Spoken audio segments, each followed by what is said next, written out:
Good evening, everybody. For those of you back east and in the mountains and in the Great Plains, and for you on the West Coast, good afternoon. So here we are. Is everybody happy? Okay. I'd like to break our session up into two parts. First, the shorter half, a few things to say about where we are now in the course syllabus and what you should pay attention to. The syllabus has November 10th just passed, by which you will have read the material having to do with the great mystery of Chrismation, and the lecture Shape and Theology of Holy Chrism. That means that in this second half of the semester, you have been studying baptism and Chrismation. I'd like to point out right at the outset that baptism has a consecration in it, just like the Eucharist does. You heard this in the lecture, but Chrism does not. It is simply the act of imposing sacred chrism on the newly baptized. The sacramental part, the mysteriological part, the consecratory part was done before the chrism ever arrived into the hands of the priest. I think I also made this point in my lecture. It's a very important point, because when you see chrismation take place, it's a very brief ceremony. It is simply the administration of chrism, and that's it. There's no prayer of consecration or anything like that. The prayer just beforehand is a petition to God to strengthen the faith of the newly baptized with the imposition of chrism, but it is not a consecration. Please pay close attention to that point. And we don't have time. And frankly, it would be a very complicated affair to go study the service in which the church consecrates sacred chrism. This is done by the bishops, traditionally by local churches, but now by convention. It's done in the Church of Constantinople.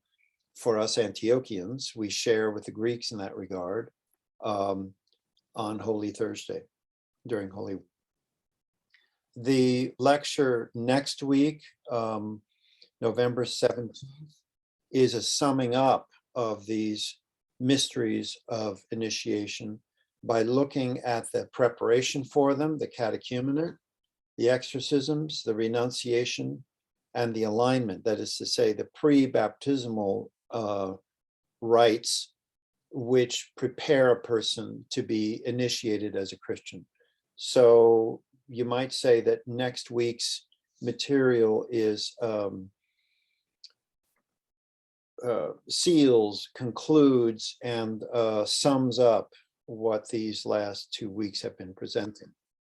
I would like to ask you carefully to attend to the reading through of the service of baptism, so you're familiar with it, that you know what's happening in baptism. I mentioned it in my lectures, but I would like you to look at the text. I gave it to you in the select texts, and it's also in the services of initiation. I didn't require you to buy that book, but it is the primary service book of baptism in our archdiocese. So you have two places you can go for that. Take your time with that so that you're done with it before the semester's over. I mentioned that in the reading part under November 3rd. The patristic material, Cyril of Jerusalem, very, very important indeed. His catecheses on Christian initiation are brilliant. They're a brilliant model of pastoral preparation for the faithful. Along with St. Ambrose of Milan, we have between the two of them excellent material to elucidate the meaning of Christian initiation through baptism and chrism. Many people ask the question, I'm going to anticipate it from you. Where is chrismation in the Bible? I believe I touched on it in my lecture. So let me just summarize by saying the apostolic laying on of hands passed into the administration of oil, of chrism, sacred chrism. That was a very early practice because in 1 John, his first epistle, he actually mentions that. He says in chapter 2, he says, you all have the anointing, so you have knowledge. So the chrismation was already in practice even before the New Testament was completed. All right, those are the only comments I'll make on the material you're currently studying. Read the patristic literature. It's beautiful, and boy, you couldn't do better than to read Kirill and Ambrose. Now, regarding the upcoming third and last of the revised notes, you can omit the lecture given on October 27th, the Divine Liturgy in Old Rome, the Western liturgy, the Roman Mass. I would rather, so just, you can omit it. I would rather in this last revised notes that you pay attention to baptism and chrism. Put all your emphasis on that. That way you have a very clear and simple menu to distill your notes, to think through what you have been reading, what you have been hearing in the lectures, and then put it together from there. The last two lectures, December 1st and December 8th, will not be reflected in your revised notes. Basically, the December 1st one concludes the mysteriological initiation. It is, we're coming back from the Thanksgiving break for that lecture. So you have more patristics to read there. And then the last one, December 8th, is basically I'm lighting a rocket, and I'm hoping you're going to be inspired by it. St. Maximus the Confessor, his ecclesiastical mystagogy, gives several meanings to the liturgy that transcend anything we've talked about in this course. It's very high theology. He's not easy, I'll tell you that right now. If it's your first experience in reading St. Maximus, you will be very greatly challenged.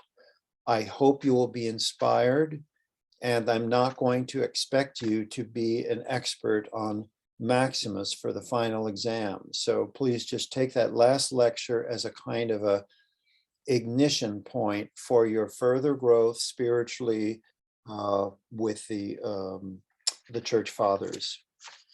Okay. Does anybody have any questions about that little, now we just took care of that first half of the course. I mean, sorry, that second half of the course up to date before we go on to review the midterm exam. Father? Yes. I already turned in my my third reflection a few weeks ago, and I included the lecture on Old Rome. Do I need to turn in another one then? I don't know. I don't think so.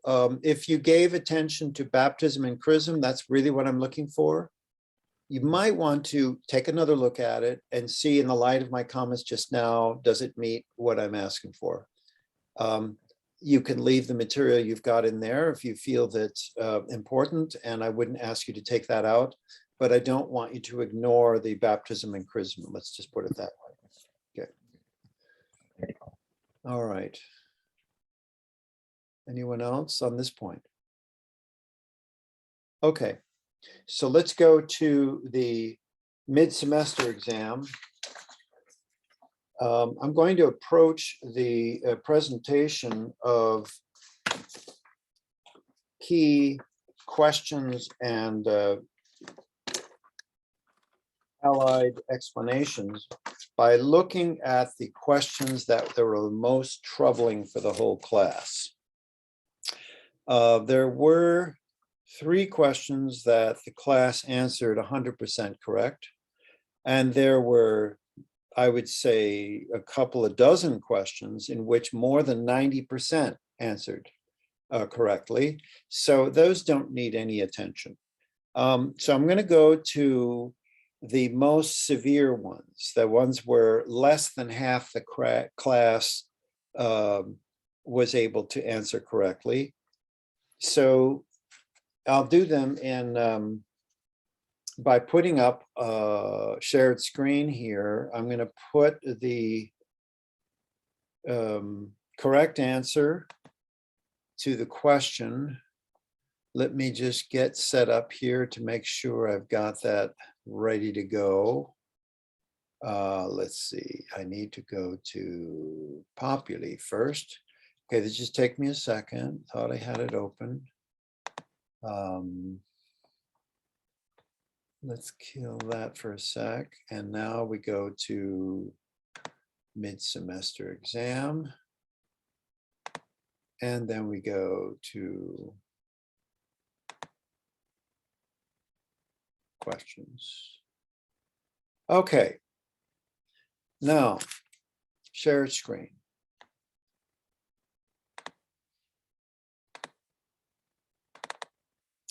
All right, would somebody nod if they see this in front of them? Okay, very good. I'm going to question 2. This one was answered correctly by 52% of the class.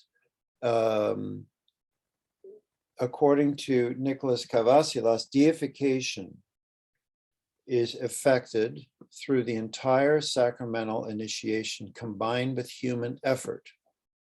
A large group of the class fell for the grace only without works, okay, error, through baptism and chrismation and nourished through Holy Communion. No, deification can't happen unless we participate. This human effort's very important, and I'm actually citing Kavasilas' exact words, human effort.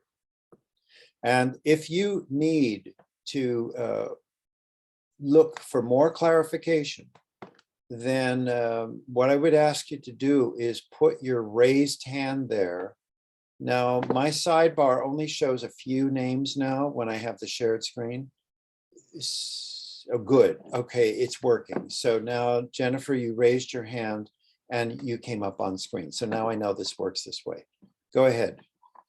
So I looked really hard for the answer to this, and my gut said it was human effort, but I probably read that book 20 times, and I struggled to find the final thought. I don't know how to, I guess in the future when we take a test, like gleaning out some of that stuff. Yes. How can I say it? I don't have the book in front of me, so I can't point to a page number. I'm actually doing this from my home office and not the Institute.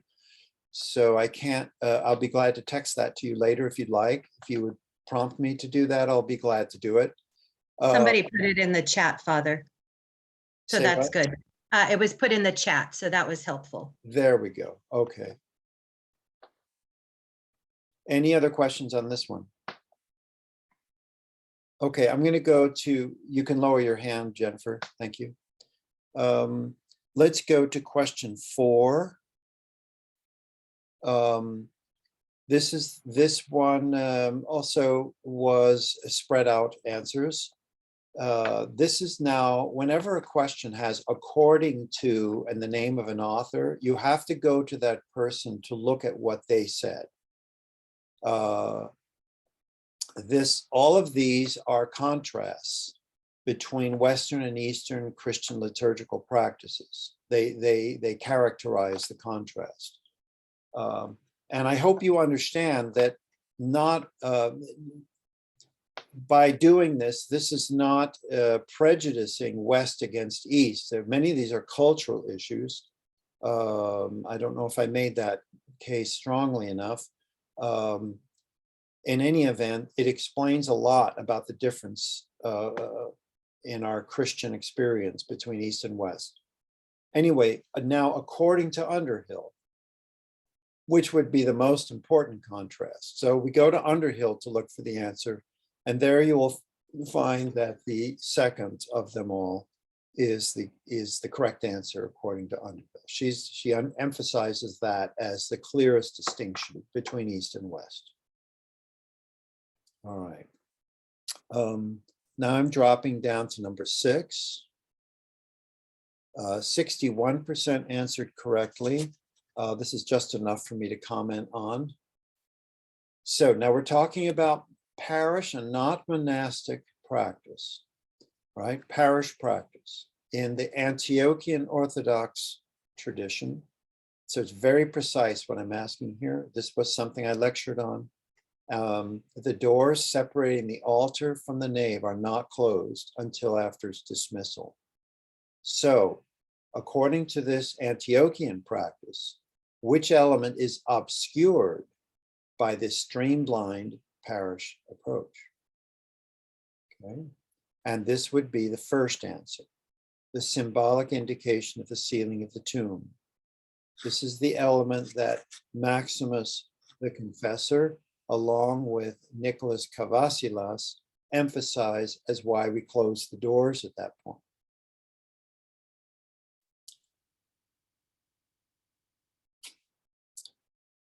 Any questions on this one? Okay, now we go down to number 10. Which one of the following is correct? According to Eastern Orthodox tradition. This has to do with the source of the Eucharist and its relationship to Passover, Jewish Passover. Is it or is it not the Passover meal? The answer is it is not. I did lecture on this very carefully because it's an important point and one that I knew that many students would be corrected on, because many of our students come from a background where they learned that the Eucharist was the Christian Passover. But this is not the case. The Eucharist precedes the Passover. The Passover was celebrated by the Jews on Friday night. And that was the eve of the great day of Passover, the first, and also of the Sabbath. Many people have fallen for the second answer because the Passover meal, they think, was practiced on Holy Thursday evening.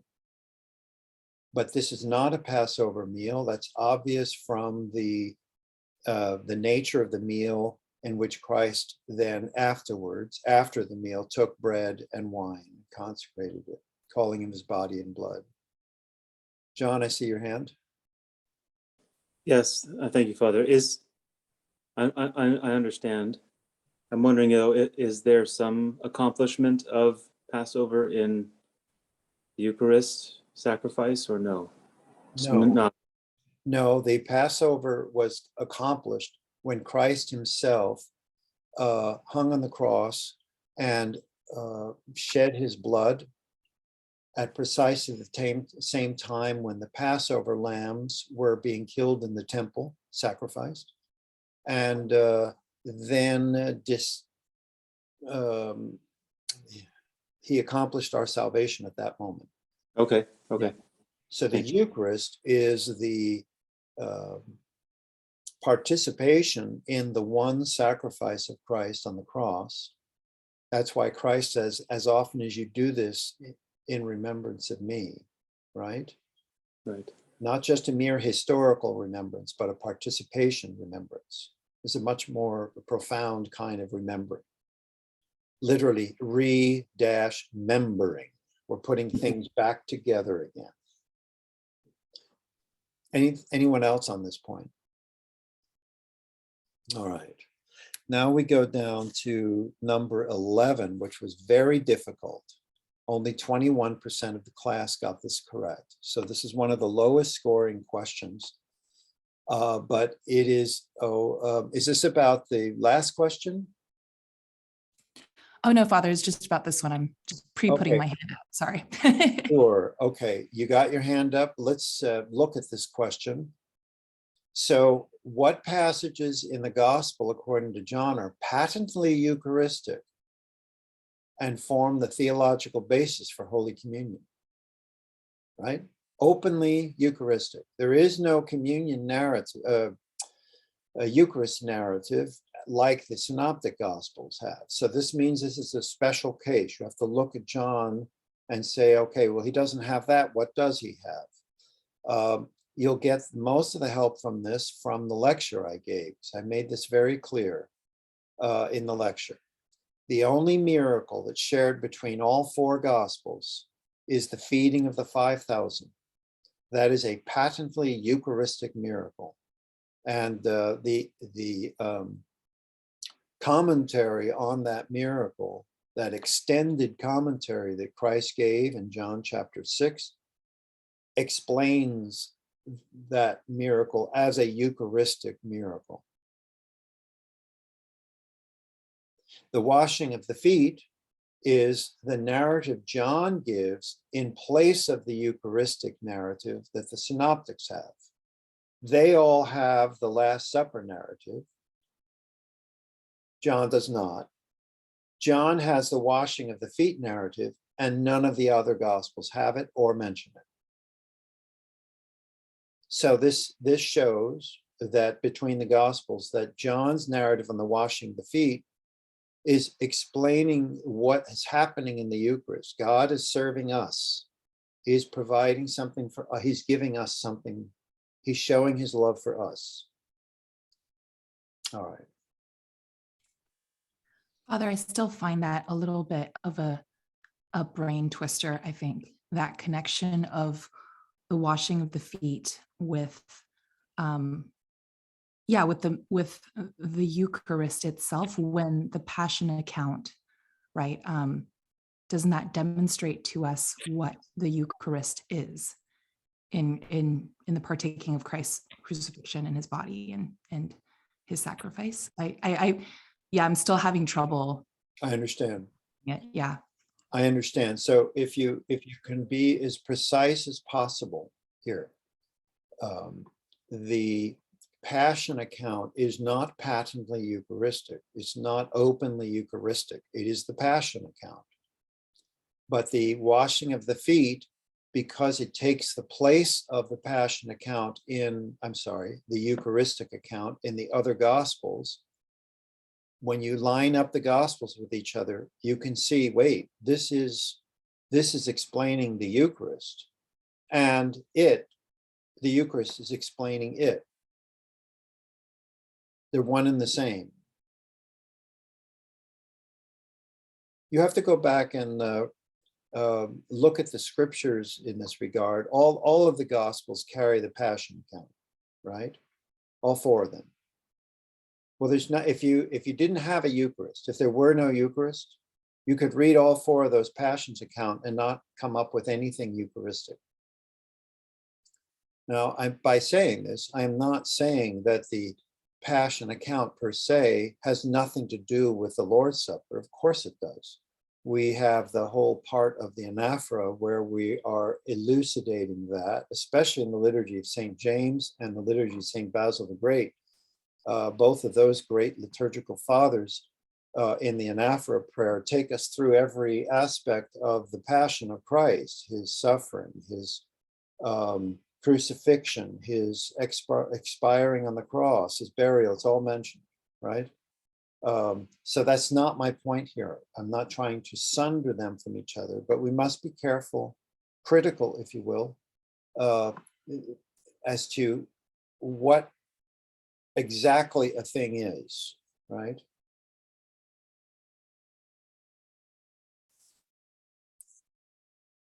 Okay. Any other questions on this point? Okay. I think in passing, we can just look at the next one. Almost 2/3 of the class, well, just shy of 60% got it correct. The earliest complete text of the Divine Liturgy. The temptation that you had with Saint Justin, the philosopher, if you answered there, was that he does in fact give us an outline of what the Divine Liturgy is. I think that's what got you, who answered this. This outline does not give a complete text. It's an outline. He only says to the actually he's writing for the Roman pagan leaders of the state, explaining what Christians do as a defense of the Christian faith to counter their charges of having some unclean or impure actions taking place in their closed door meetings. So he's only explaining what we do. We read scriptures, we present the bread and wine, the president prays to the best of his ability, and so on. That's not a text. But the apostolic constitutions, now that gives us something far more. So, okay, let's drop down to number 16 to clarify. Okay, so to clarify God's revelation of his gifts to us, Kavasilas calls the most sacred mysteries precisely the gates of righteousness. The only thing that could account for a wrong answer here is not reading Kavasilas carefully. You would just go to the part in his book, Life in Christ, quickly looking for where he says these things and then paying attention to it. This kind of question, which needs to be meditated on, it's not just empty words. In other words, I could talk about gates of righteousness and what that means, but I won't here because it's not quite apropos vis-a-vis the learning. This is a good example of a question when you study it can be a real learning exercise for you. In other words, I'm directing you to this question and his statement because I want you to pay attention more closely to what he's saying. And then that will have an impact on you. You'll say, well, why did Father Patrick put this question in? Just to, like some empty detail question, just to make sure I read it? No, of course not. There's something important here. All of these terms are wonderful, and you could arguably say that the sacred mysteries are all of those things. But why righteousness? You see? So that has something to do with how God's righteousness is affected in our participation in the sacred rites of the church. You know, coming along with all the rest of the all the rest that needs to be said in it. Anything on this question? All right, now we're dropping way down to number 29. A lot of these questions you did just fine on. Some liturgical actions. Okay. I'm going to say that on this question, I was just a little bit too zealous to try to be precise. Because only 7% of you got it. I took this question and I went to somebody and said, what's too hard about this question? And they read it and they said, look, I get it. I see what you're trying to do here, but this is really very difficult. So in the future, I think I'm going to revise this question, but I still stand by it in a kind of a way. And if I can just walk you through that, I think you'll see it. Now, my opening sentence is some liturgical actions fulfill no practical purpose, right? But they have an important symbolic meaning. So this is these list of three of these. What we're looking for is one that the liturgical action that's done, that's elucidated, has no practical purpose. In other words, if you did not do it, it wouldn't affect the physical layout of, or the physical constitution of it. Only the first one meets those criteria.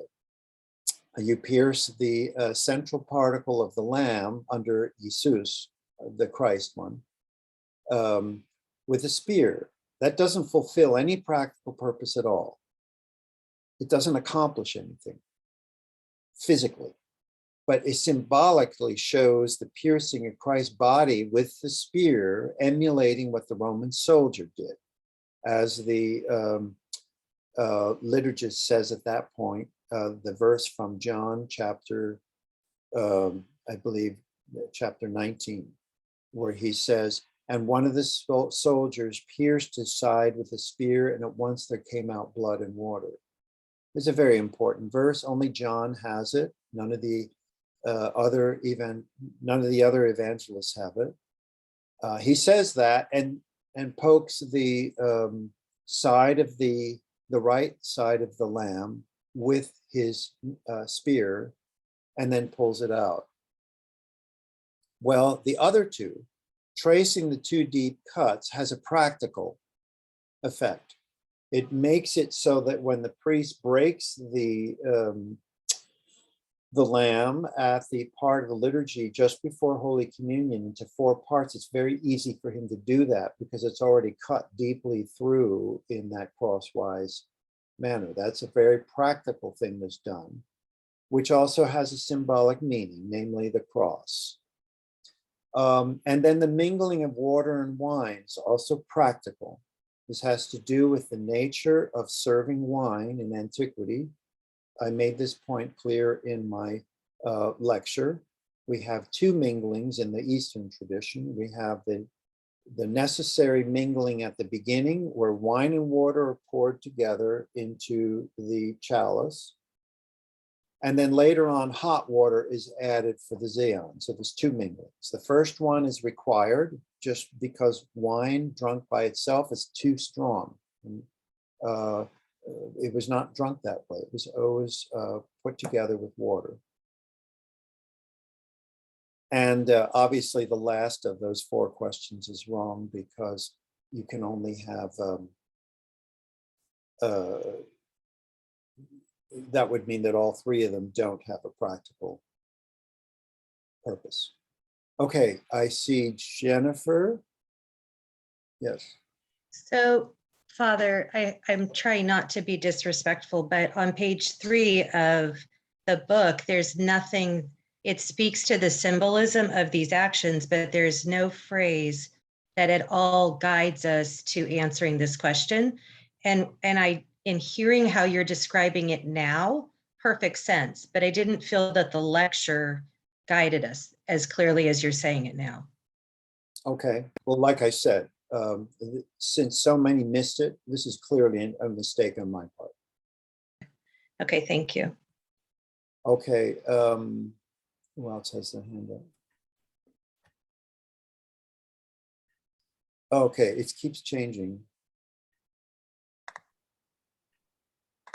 I'm not seeing names. Deacon, you can go. Okay, it's Joseph. Joseph, please. Father, yes, on page 28 of the Divine Liturgy commentary, Yes. I was confused by this. There's a quote that seems to mean it's question D, or answer D. He said, there are even certain ceremonies which fulfill no practical purpose, but have only a figurative meaning, such as the action of piercing the host and the tracing thereon of the pattern of a cross, or again, the fact that the material instrument used for this preparation is shaped like a lance. There's also a ceremony which takes place near the end, the mixing of a little warm water with the wine. So I took that to mean that, pretty much that seems what St. Nicholas is saying. But I'm fine with the exam, and I'm fine with the way it turned out. I I just thought I had read that You read incorrectly, it- maybe. No, you read it right. And the last thing you read, let's dispatch that. There's two minglings now. So the one at the Zion's one thing, but the one in the preparation. Oh, that's service what he is meant. another. Okay. Yeah. Fair enough, yeah. But you did mention, if it went by fast what you read, you did mention that he mentions the tracing of the two deep cuts, He right? does seem to, yes, yes. Okay, so there's a good reason for changing this question in the future. All Cool. right. Anybody else? Oh, sorry, it's Yes. Cassiani, Father. Yeah, Go I ahead. had the same. Cassiani, It's okay.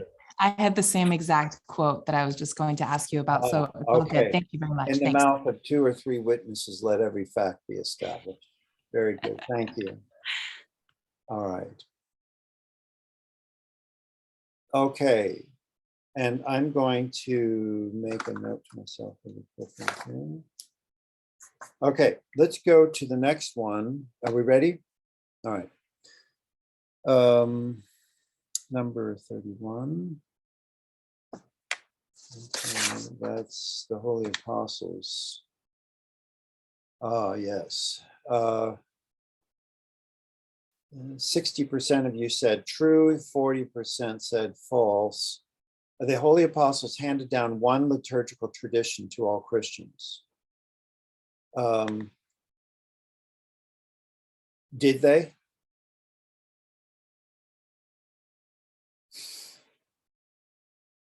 Did they hand down one liturgical tradition to all Christians? That's the key question here. This was the foundation from which all the liturgical types arose in succeeding centuries.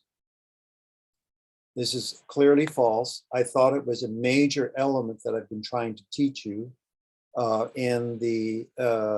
this is why we have such things as the difference between East and Western liturgical tradition. There are others we have not studied in detail, like the Alexandrian tradition. This shows that the apostles expressed the liturgical tradition in their own place and in their own churches and passed them on to their spiritual children. So the Christian tradition has always had a pluralistic liturgical tradition, one holy tradition and one faith expressed in each local church according to their own history and tradition, if you will. This is a major element of what I was hoping to accomplish in teaching this course.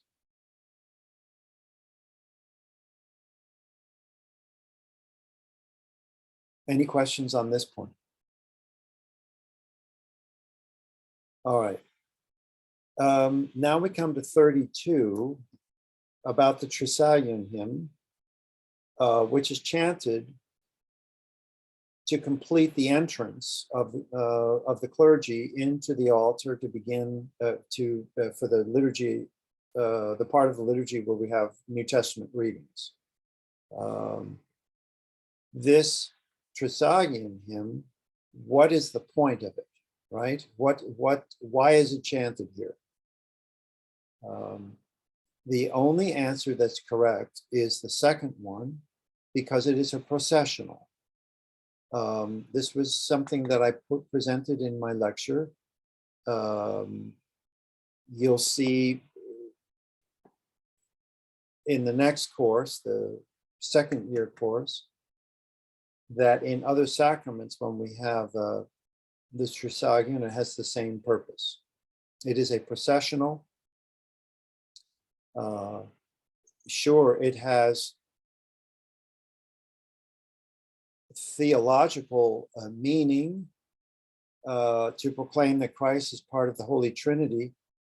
This is a very problematic statement because there's actually a form of the Trisalian that was developed by the non-Chalcedonians, in which they said that each holy refers to a specific person of the Trinity. Holy God is the Father, holy mighty is the Son, and holy immortal the Holy Spirit. We do have hymns in the Orthodox tradition that speak in this way, but they always show the commonality of the Holy Trinity. So what the non-Chalcedonians did is they said, Holy God, holy mighty, who was crucified for us, and then holy immortal. They added the phrase, who was crucified for us. So the church, in trying to clean up that problem, said that the whole Trisagion has to do with the whole Trinity. I saw a hand and then oh, there we go. Is that George? My audio. Okay, thank you. Yes. Thank you, Father. I think, but I was one of the 45% on that one. Okay. I think because the word complete, we do the Trisadion hymn after the small entrance is already completed. So that kind of eliminated the thought that it was that, I know in antiquity it was part of the procession, but it's not, it's now after they're actually back on the altar, so. But not quite. Slow down here and look carefully at the text of the liturgy. The clergy enter the altar during the completion of the third, Save us, O Son of God, right, who art risen from the dead. And then the choir sings Troparia, right? And then at the end of that, we get the Trisagion. Right. And there, at that precise point, after the priest makes his 3 bows during the third rendition of the Trisagion, he moves from that point, according to the Typicon, maybe not Right. every priest physically does it, but according to the Typicon, he moves around the altar to the apse, where he takes his stand next to where the bishop would be. Correct. Right, in Yeah. the eastern side of the holy altar. That's the completion of the procession. Okay. Right? Gotcha. Thank you. Okay. Anybody else? All right. This is a small point, but it's something, maybe a good illustration of how our liturgical tradition has elements that still speak to these deep and profound elements of meaning. All right. That was question, that was 32. Okay. Now I'm going down to, oh, the rest of these are very good. Oh, 43 might be another one that I'm going to have to reject, because very few people got it correct.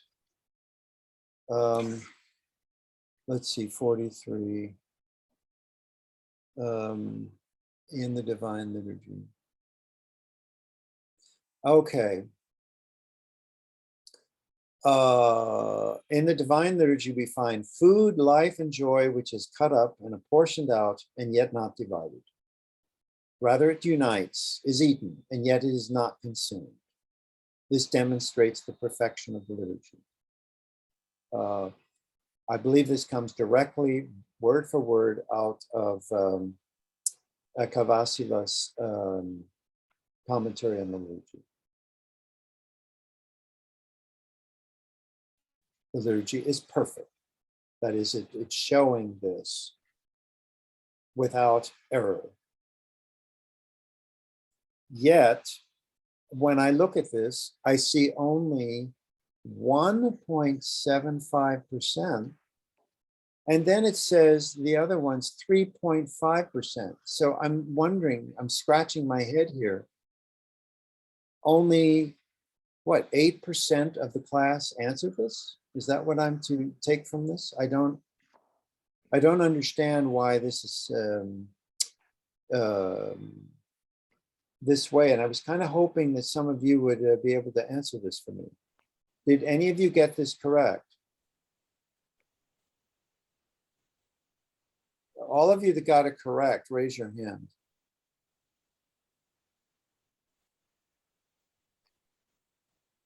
Only 2. How many of you, well, I don't want to put you on the spot. Can you see on the screen, the shared screen, how this doesn't add up for me? I think it should be 35, and 17.5%. It's just the dot is on the wrong position. Very strange. Mm. All right, well, on the merits of the question. Okay, so first of all, let's see, I'm not getting names, unfortunately, because I have the shared screen. I only see parts of faces. It's really tough.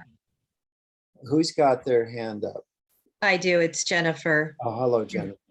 And I would hope you would keep it. It's one of the ones I actually got right. Okay. Okay, God bless you. Joseph? Yeah, Father, I wrote on my answer sheet, I had a quote, I had A, satisfaction and fulfillment, and I wrote hymn of entry, page 75. And I'm in there right now looking for what I keyed in on that, and I can't find it. But I don't have the book with me, otherwise I'd take you to it. yeah, I'm trying to find it. If I find it, I'll let you know, I guess, but Okay, please do. yeah. Somebody else had their hand up, but it flashed on my screen and then disappeared. Jennifer, you have your hand up. You can put it down. Thank you. Anyone else? Okay. Then let's go down to 46. That's the Antiochian and Roman. This has to do with, okay. The Antiochian and Roman liturgical types share certain elements in the liturgy of the faithful, the Eucharist. So which group of elements are all shared between these 2 Eucharistic rites? Here you could take the handout that I provided for that lecture and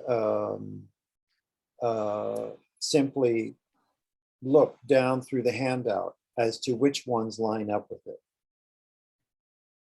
And you'll see that the second one is the only one that does that. The dialogue among the concelebrants, the thrice holy as above in A, and thine own of thine own. Those are in both traditions. All of the other lists of items have at least one item that is not shared between the traditions. The Western Rite doesn't have a cherubim hymn.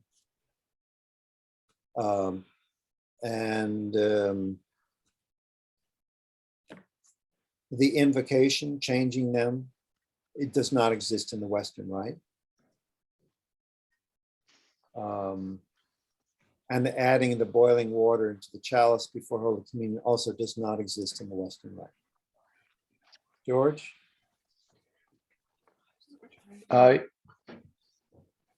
Yes, Father, when you're done with this one, if we could go back to 43.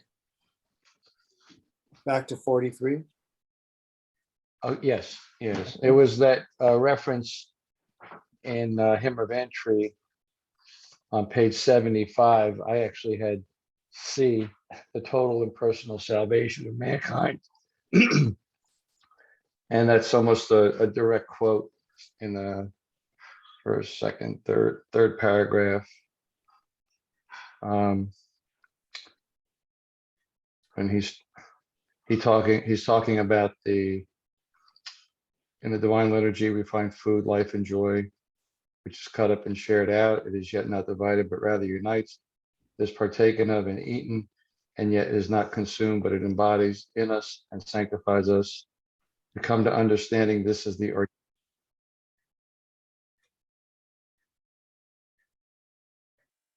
Are you still reading? I think you're muted. Your voice dropped out. Not sure what happened.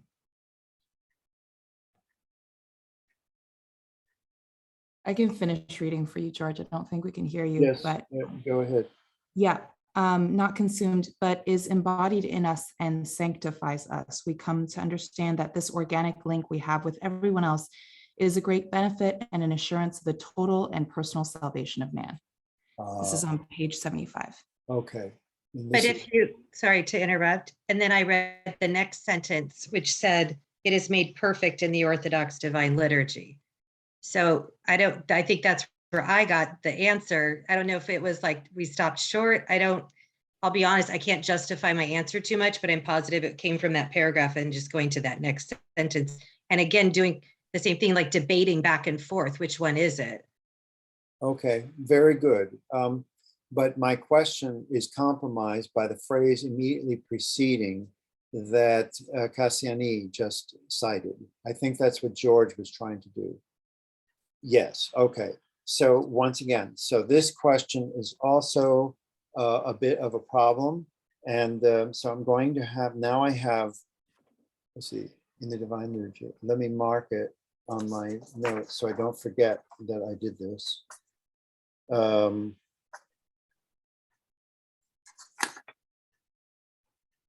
Okay. I'll have something more to say in general about all this, but I'm just making sure that I'm being precise about my notes. So don't forget what I found out here. Okay, very good. Good for you. Now we go to, that was, I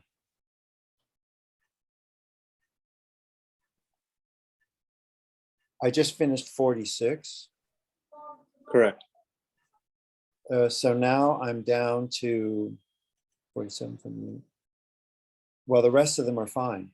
The rest of them had pretty high percentages, so they don't need further comment from me.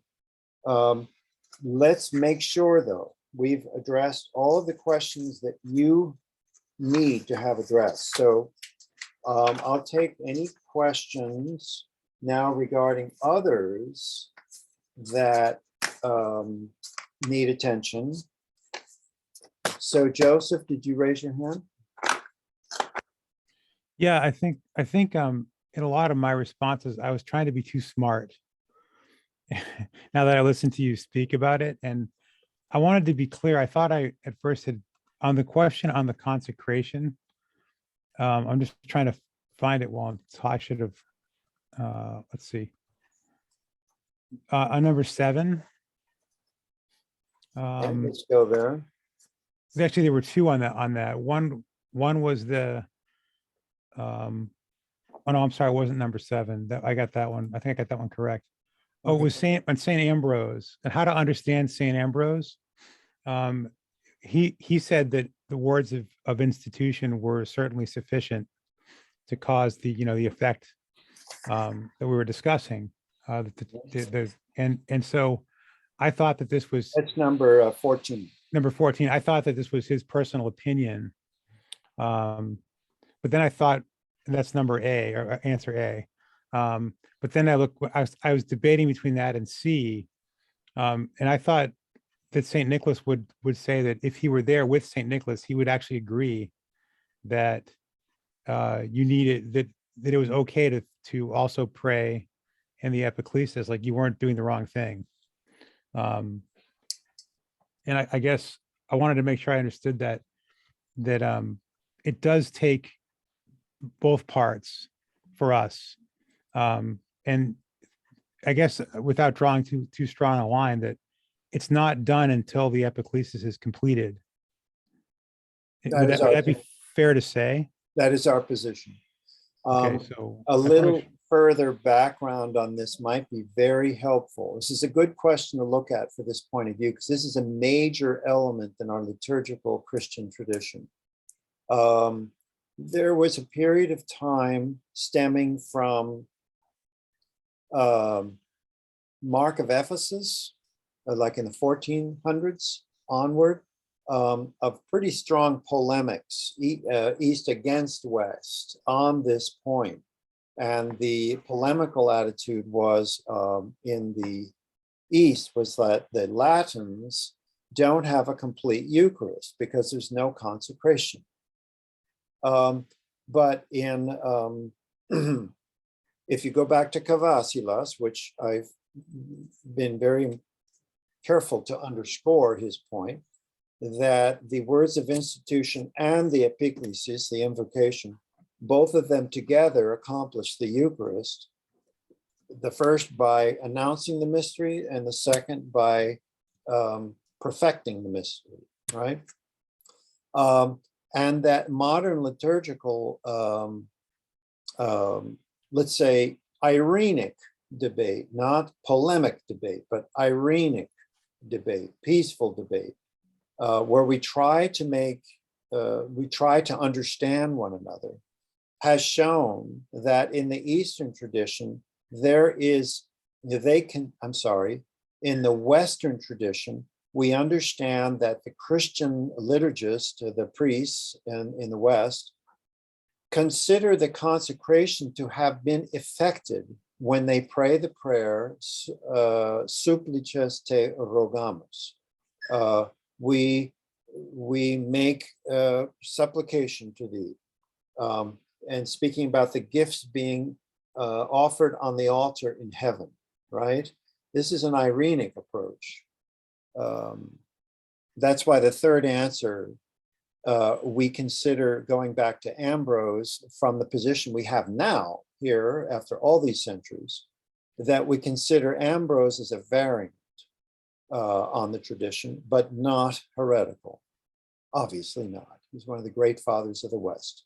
And I didn't mean to imply he was a heretic by no, my of course response. not. Yeah. Of course not. Yeah. And nobody ever called him that in the East or the West. We've always honored him in the Eastern Orthodox Church. He's one of the great fathers of the whole Catholic Church, and we've never had a problem with that. We do have a problem with how Western liturgical explanations of the Eucharist have proceeded after his time. You know, the scholastic way of approaching it, with all of the, the real presence and the practice of exposing the consecrated bread for worship. These kinds of things have their own problem for us, but not at the Eucharist, not at the level of the liturgical Eucharist.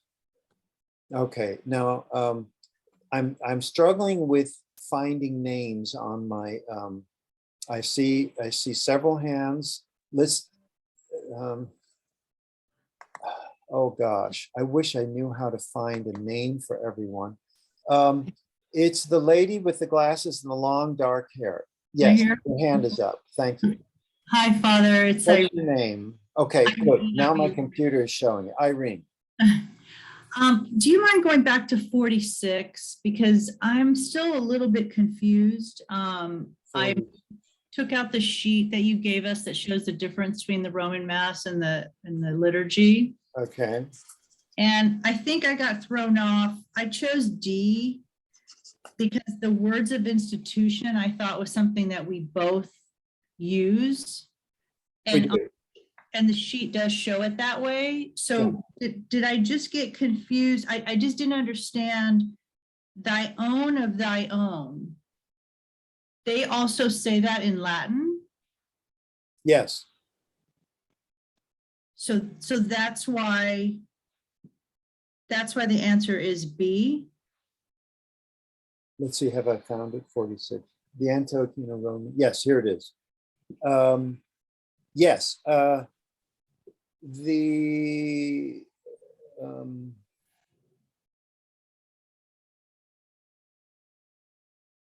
Because on the sheet, thy own of thy own doesn't show, like I was looking for lines that were consistent between the two. Yes. And it was in its own block, and then there was something written in Latin. I just kind of assumed, I crossed that one off immediately because of that. Oh, okay. That might have been. Now I have to open that because I need to make sure that I'm. Okay, I'm going to that in my files. Hold on a second. Let's go to open. All right. Mac. Okay, liturgical courses. Okay, let's find the.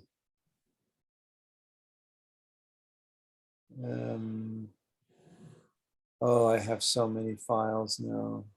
It's like looking for meetings and stuff.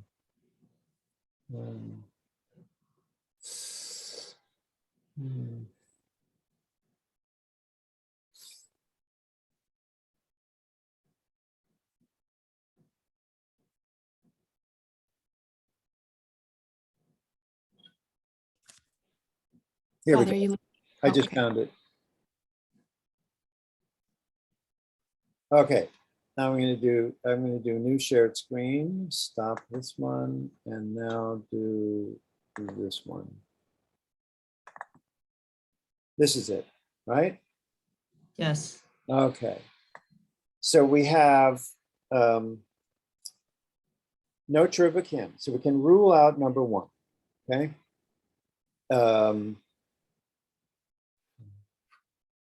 Right here, there's the tribacim, but there's no Western analog to that. So that rules out A. Okay, B. We have the dialogue among the concelebrants. Oh, I see. Okay, well, this is shared. Oh, you poor souls. I did not translate the Latin for you. These are the same. Orate fratres means pray, brethren. All right, so that's a dialogue. I'm so sorry. My wife, if she were in the room, she would say, you're a very bad boy. You did not translate the Latin. And so I'm sorry. This is asking too much of you. What's wrong with you people? Go out and learn Latin. When you I took it in kindergarten, first grade, but I don't remember anything. I'm sorry. Okay, so now the creed. Okay. Oh, by the way, we're still in that one. So thine own on thine own. Let's go down to that. Right. Oh, yes, the same thing. Okay. Well, they're both in red. Okay. There you go. Tuai de tuis and tasadixon, thine own of thine own. Okay. So this is, now I did, I can squeeze out of this by saying I did give you a copy of the Latin Mass with the English translation. You could go and look at that, but that's asking a lot of you, and that's not very fair. So let me make a note on this one. And thank you for calling that to my attention. No problem. I got it now. Yes. Okay. Anybody else on this point? Thank you, Irene. Okay. Now, other questions. And Irene, you can lower your hand if you're done. Okay. Any question about the rest of the test? No más? I have one question. They don't use hot water because I was trying to look around and find this. Because Who's in reference to speaking? this, My this is Alex. thing is not showing you at all. I can't even see your face. Oh, that's strange. I have my video on now. Alex, just keep talking and I'll find you in a minute. Mm-hmm. Yeah, I was just wondering, they don't use water at all in the Roman Rite, in the Western Rite? They use water, but they only mingle it in for the basic mingling of water and wine that I said. That's universal. Everybody does that. That's what you do when you have wine. You mingle it with water. Yes, the Roman Rite does that as well as the Eastern. We do it in the preparation. The Roman Rite does the proscomidi, the preparation right on the altar. There is no preparatory service before the Mass. The celebrant, when he's ready to start that, the servers bring the water and wine to him, and he takes it and pours from each into the chalice and mingles them. Okay, but that's it's not done water. before Holy Communion in their. That's Rite. not a Xeon. It's cold, and it's done before anything else. Okay. Before any of the prayers, whereas the Xeon is added after the consecration, just before Holy Communion in the East. Thank you. Yeah. Anybody else? Irene, you have another question? I do, really quick. Okay. Trying to understand the communion in the Catholic Church. My husband was formerly Catholic, and sometimes we go to Catholic, services, and I'm paying attention, obviously now in a different way. And Yeah. recently at a funeral, and they had communion, but they didn't offer wine. They just did the wafers for the bread. So I was very confused about and then I recalled some other times where I've seen that. Is there some time where they do like a partial communion, or I don't know, what is that? Okay, this is a relic of the time before 1965 and going all the way back to the Middle Ages or even earlier. It was a practice in the Roman Church only to distribute the communion in one species, one kind, and that is the body only and not the blood. So the body of Christ was consecrated in the form of unleavened bread. Those wafers are unleavened bread. And they were dispensed during Holy Communion, but not the cup. That changed during the liturgical reforms in the 1960s under the new order, the Novus Ordo, where now they participate in both species. But what you saw was probably a relic from the older practice, which, as I said, is many centuries old. Interesting. Okay. Hannah, you have your hand up? It's me, Father, it's Hannah. Yes.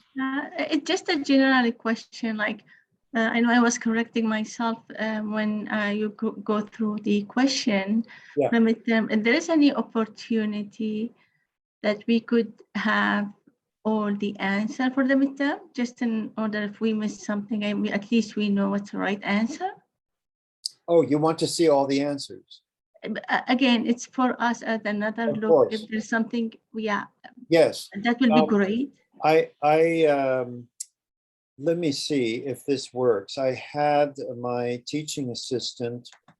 Oops, I just hit a wrong thing. Let me get rid of that. Quit. I don't want music right now. Thank you. All right, and let's go stop share and go back to. Oh, somebody's already, yes, Andrea, thank you. You go to the test in Populi and you look at the history. Can you say a little more, Andrea, about that?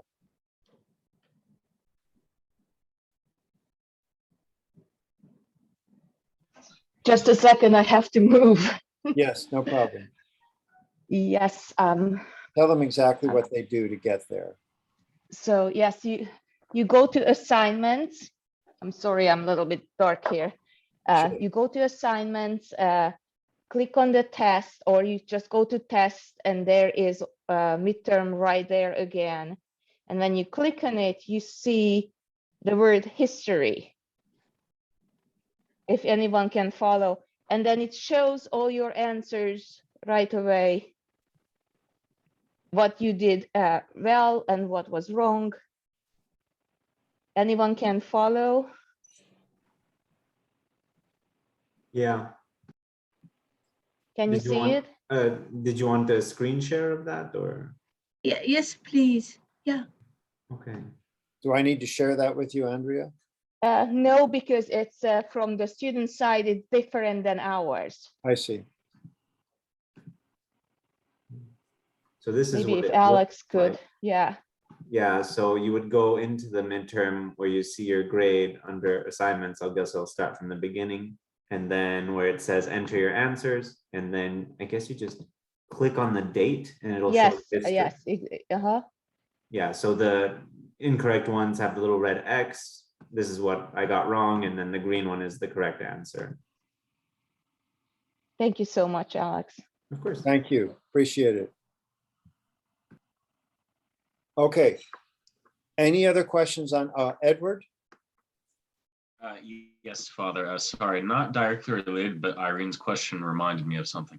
Would you happen to know how it is the Armenian use of unleavened bread came to develop? I've heard some say it's due to the Crusades. I've heard others say it's an ancient practice, but I haven't found any reliable sources from what I can see. The Armenian tradition is a special case. Some of the practices in the Armenian church are very ancient indeed. It's not, they can't all be looked at in the same way. The reason for that is that there were liturgical distinctions emphasized in the Roman world.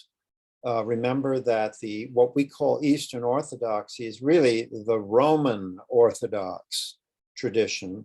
that is the tradition of the church in the Roman Empire of the East. That's why it's called Eastern Orthodox in modern times. By the way, that's a very modern term. We Orthodox don't like to use it that much unless we're trying to make a very clear distinction between us and Roman Catholics, because we don't want to give away the word Catholic, because we are Catholics. When we say Roman Catholic and then Eastern Orthodox, it sounds like we're a separate group, that we separated from the Catholic Church, but we don't accept that. In the East, that is in Arabic and in other languages of the East, our particular church is Rum. We are Rumi, that is, we're Romans. So if you take the full name of the Roman Orthodox, this will explain it. The Armenians are outside the Roman world, and therefore they have distinct practices, vestments, traditions, if you will, that developed outside of the sphere of the Roman Empire. And at times when it was very difficult for communication to take place because Persia had sway at one time, then when the Muslims came, that created yet another obstacle. So I can't answer your question easily. I don't know whether, it would have to be researched.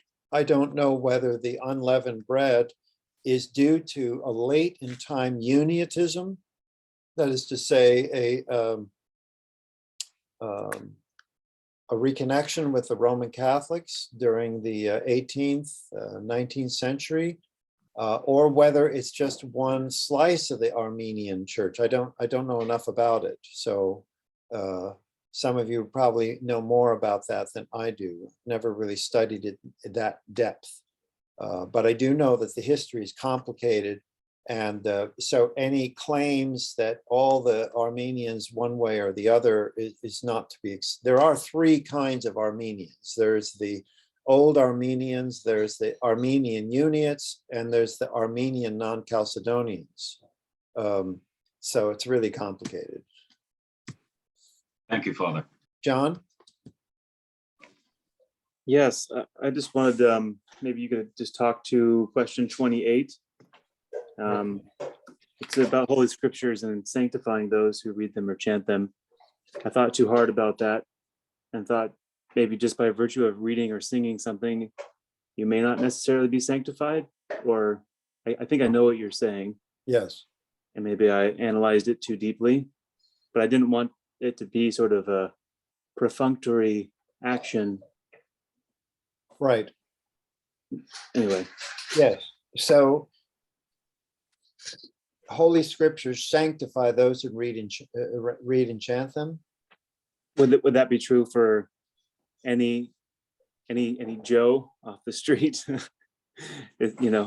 Yes, it would be. As a matter of fact, I commonly give this sort of instruction to people in confession because they deal with troubled thoughts or difficult, mental problems, especially in this day and age when everybody's driven mad by the internet. Turn the computer off once in a while.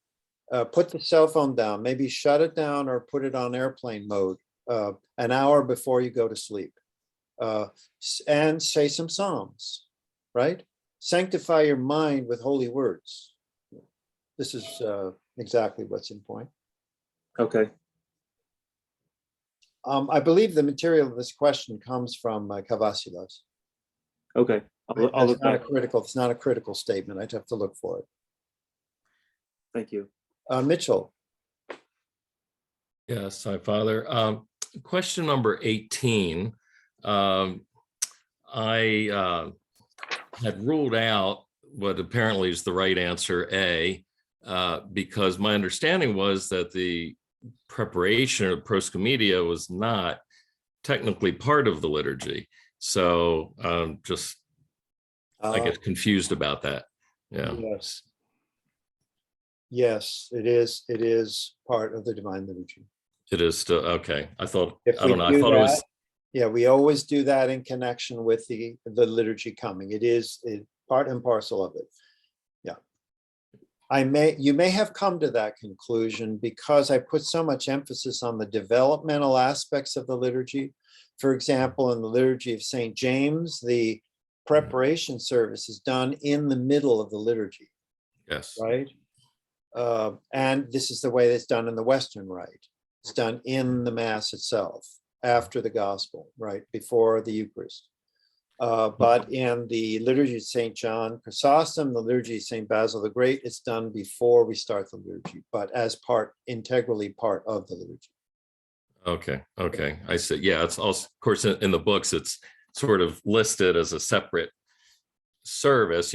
Divine liturgy begins where, at that heading, and proscomedia is before. But I understand what you're saying, so thank you. Okay. Father, I'm Cassini. Yes. I have a really quick follow-up, if I may, Sure. for question 14 Okay. about St. Ambrose. All right. And my question is, I just wonder if option A is wrong in any real way.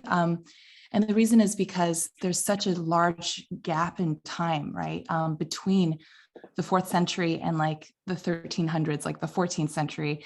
And so that's like what got me off, was thinking about like the mainstream Orthodox. I'm like, oh, well, that's a long 1,000 years in which there was no other, opinion to go off of. And so I went with the first one. Now I'm wondering if there's anything technically wrong with that first option. Is it that we just do consider this to be a part of Orthodox doctrine, or what do you think?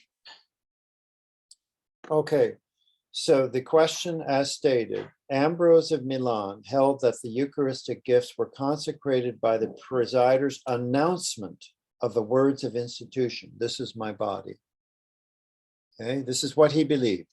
Right. And he inherited this shape of the Mass. He didn't create this.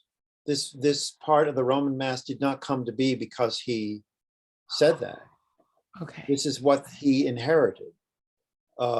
And I think if you go back to my lecture on that, you'll see that I made a big point that it's unknown as to why the Roman Rite shaped up the way it did. It's one of the great mysteries of liturgical history. It just winds up being that way when we get a window into it. And Ambrose is one of our early windows, but not quite early enough. So we can't see why it's different. The statement as written is prejudicial against Ambrose, and we cannot do that. We have to accept, the only possible way to accept this is C. We don't consider Ambrose's opinion as expressed in faithful adherence to the tradition he'd received. We don't take it as a personal opinion of Ambrose. It is not his own opinion. What he's doing is trying to make sense out of the tradition he received. And as such, there's nothing wrong with it. It's just that from the Eastern Catholic tradition, that is to say with the epiclesis, we now see it as the way Cavasilas gave it to us, with the two parts, the announcement and the perfecting of the mysteries. Okay, Father, I You're understand. never going to completely solve the mechanical, historical, and theological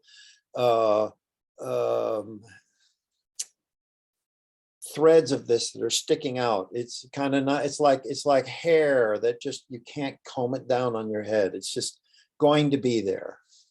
Okay, so, but we know for a fact that he did not originate this, even though that's the first time we see it. That's the consensus of scholarship. He did not invent this.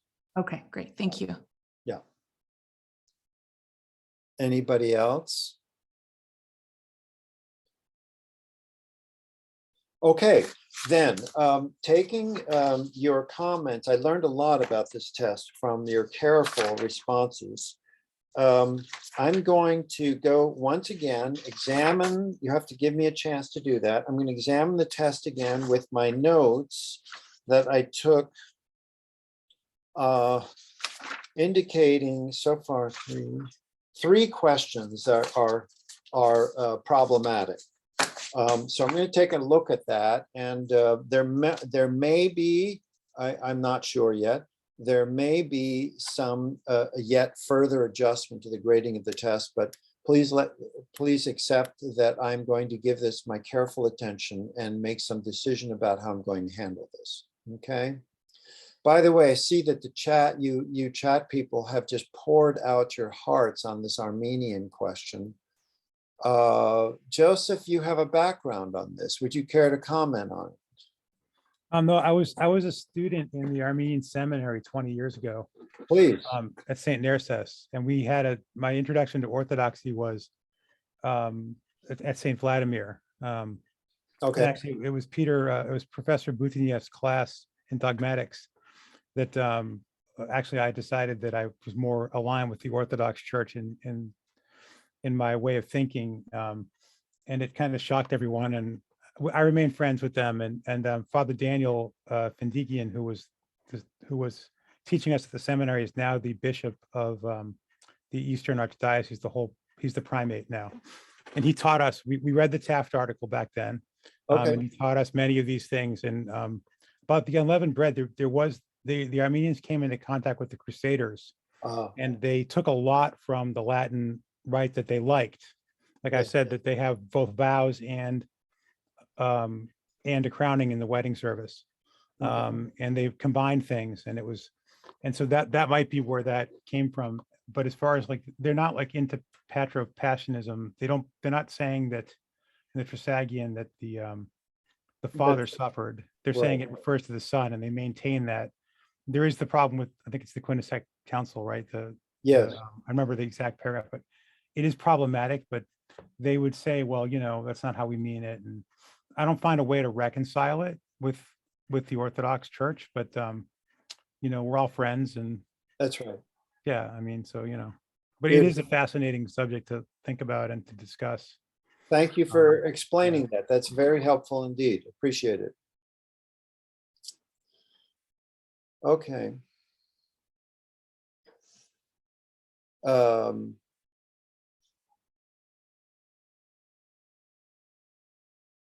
Yes, Edward, you said something about the Trisagion use as a Christological hymn before Peter the Fuller. You're correct. This is true. This whole area is rife with potential misunderstandings, as you can now well see. Thank you for sharing, all of you. Appreciate that. All right. Are there any last comments that any of you would like? Samuel, you've got your hand up. Yes, Father. Can you hear me? Yes. Awesome. So I have a question unrelated to the exam. Is that okay? Sure. So in the lecture for Holy Chrism, so the lecture for November 10, I believe. That's right. You mentioned toward the end of that for the next revision, that it would include the previous lecture on Holy Baptism and the following lecture, but that's not the way it shows on the syllabus. Yes, that's true. In order to avoid, that's why I started the way I did. In order to avoid confusion, really, I'm looking for your reflections upon the mysteries of baptism and chrism. You can do that by focusing on the material from November 3rd and November 10th. I'm really especially interested in the patristics, Kavasilas, and the Kirill and Ambrose. Their commentaries are excellent, and they deserve enough attention. If you go further and read about the catechumenate and the rest of it, that's great. And I am asking you to, if you've written anything already on this and done it, it's no problem. I'm not going to mark you off from it, but I do want you to edit your paper to maximize the baptism and chrism reflection. If you added something on the Roman rite, this is fine, but minimize that and give us more on baptism and chrismation. Thank you. Okay. Anybody else? Okay. I have pushing now 6:25 or 9:25 if you're back east or somewhere in between. And I think that's enough for tonight. If you have further questions, post them on the dashboard, give them attention. I don't check that every moment. You know, I have other things that are occupying my attention as well, but I'll get to you as often as I can. And thank you for your patience. I'm always perfecting this course, and this was very helpful for me, so I'll be able to do something with my exam for future students that you've helped me do. Appreciate it. So the blessing of the Lord and his mercy, God keep you all.